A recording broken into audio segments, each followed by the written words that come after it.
मुस्लिम लड़की लाओ और रोजी रोजगार का साधन पाओ, नौकरी पाओ, ये ऑफर बांट रहे हैं भाजपा के पूर्व विधायक राघवेंद्र प्रताप सिंह।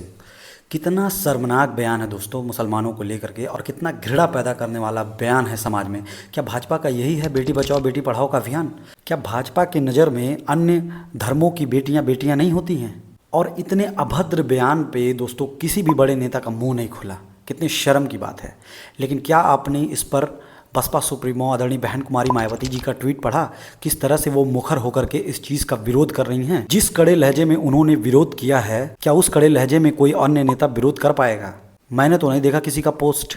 इस स्क्रीनशॉट को पढ़िए, ये ट्वीट है बहन जी के द्वारा लिखा गया। जिस तरह से बहन जी मुसलमानों के मुद्दों को लेकर के या मुसलमानों के ऊपर अभद्र टिप्पणियों को लेकर के सरकार से सवाल करती हैं या सरकार पे सवालिया निशान खड़ा करती हैं, ऐसा किसी भी नेता के अंदर साहस नहीं दिखता है कि वो इस तरह से विरोध कर पाए।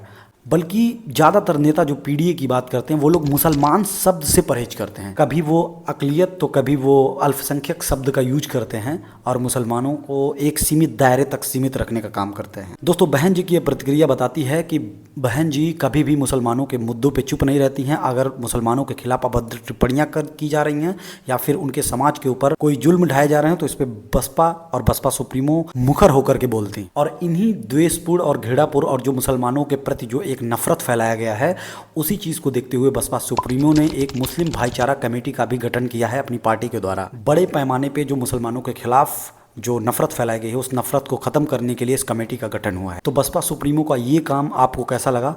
आप कमेंट बॉक्स में ज़रूर बताइएगा।